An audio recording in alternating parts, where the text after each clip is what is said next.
สอกไฟสับสนแสนสอนทรงกลิ่นหอมหว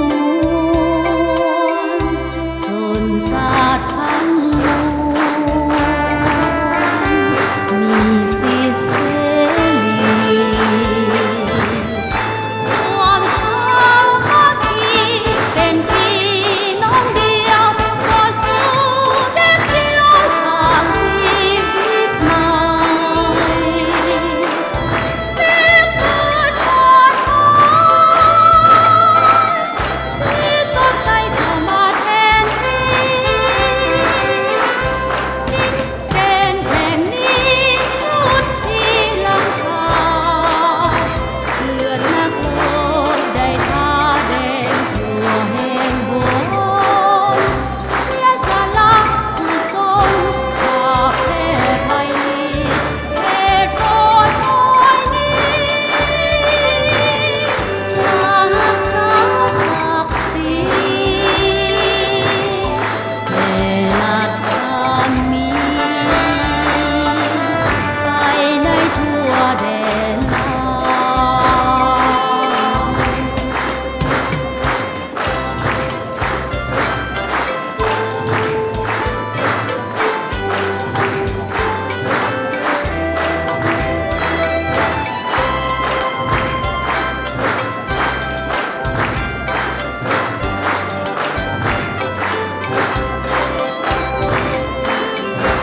สุด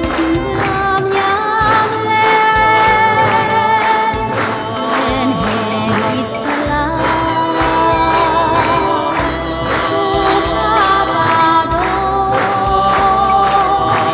คงพานาเพ็ญมาอ่อนช้อยไฟสับสนแสนสอนทรงกลิ่นหอมหวนสนสาดทั้งมวลมีสิทธิ์เสรีความสามัคคีเป็นพี่น้องเดียวต่อสู้เด็ดเดียวสร้างชีวิตใหม่เด็กเกิดปลอดภัยสีสดใสเข้ามาแทนที่ดินแดนแห่งนี้สุดที่ลำคาเลือดนักรบได้ท่าแดงทั่วแห่งหนเสียสละสู่สงครามแพ้ภัยเหตุผลน้อยนี้จากเจ้าศักดิ์ศรีแต่ลักษมีไปในทั่วแดนลาว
ายขึ้น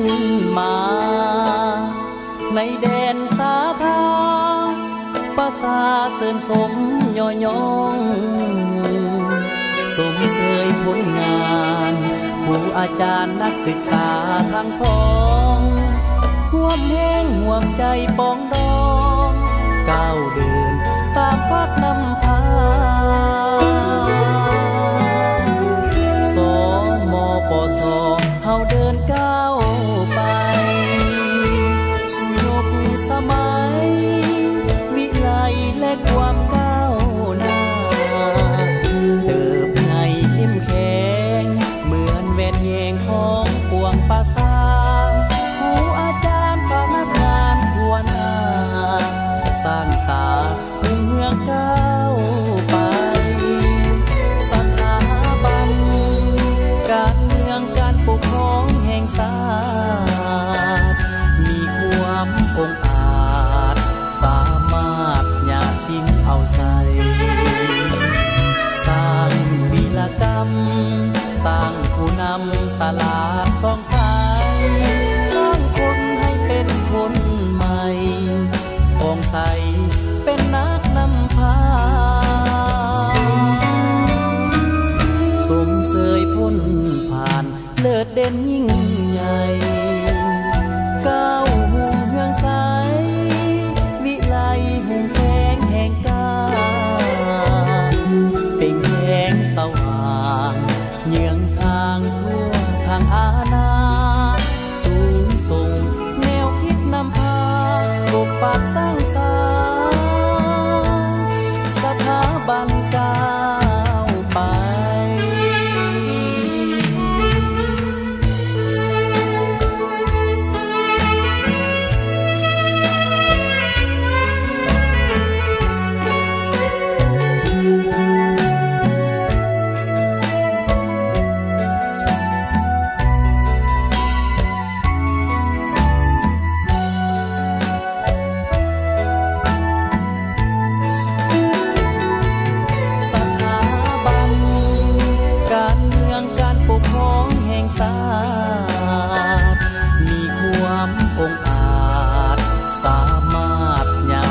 เอาใส่สร้างวีรกรรมสร้างผู้นำสลาดสองสายสร้างคนให้เป็นคนใหม่ผ่องใสเป็นนักนำพาสมเสยพ้นผ่านเลิศเด่นยิ่งใหญ่ก้าวหุ่งเฮืองใสวิไลหุ่งแสงแห่งกาเปล่งแสงสว่างเยืองทางทั่วทางอาณาสูงส่งแนวคิดนำพาปกปักสร้างสรรค์สถาบันก้าวไป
เป็นเบ้า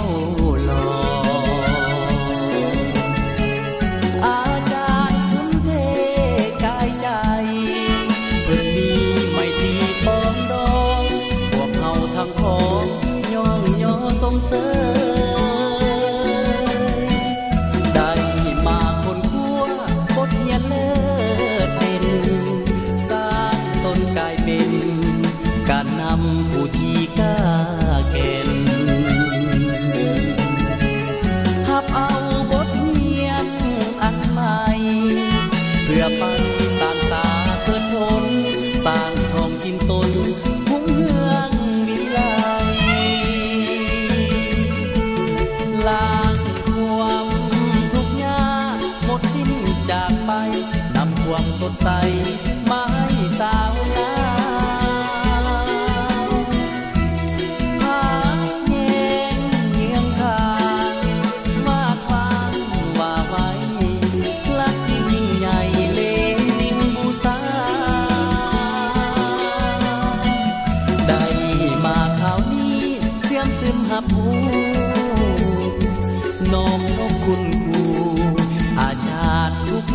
ทั่วหน้า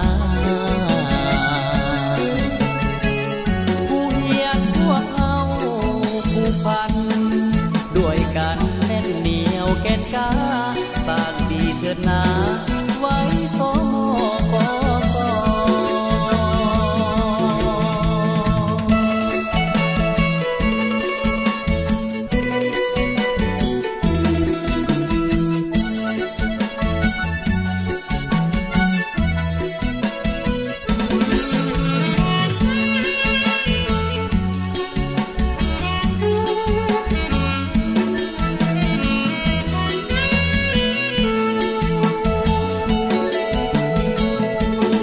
ล้างความทุกข์ยากหมดสิ้นจากไปนำความสดใสมาให้สาวนาหาแยงเคียงข้างว่าความว่าไว้ลักที่ยิ่งใหญ่เลลินบูชาได้มาคราวนี้เสื่อมซึมหับหูน้อมนบคุณครูอาจารย์ทุกท่านทั่วหน้าผู้เฮียนพวกเราผู้พันด้วยกันแน่นเหนียวแก่นกาสร้างดีเถิดนาไว้สมกส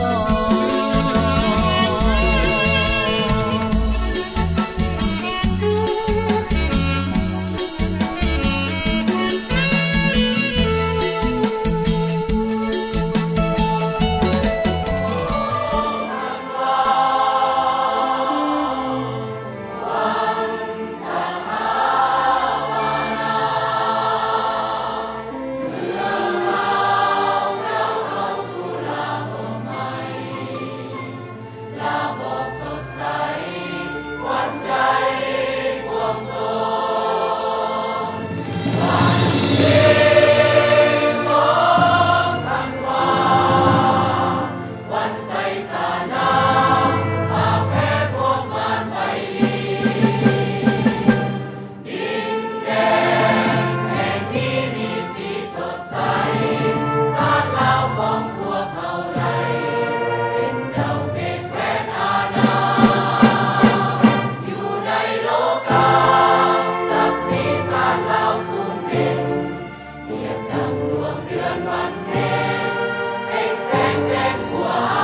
ฝัน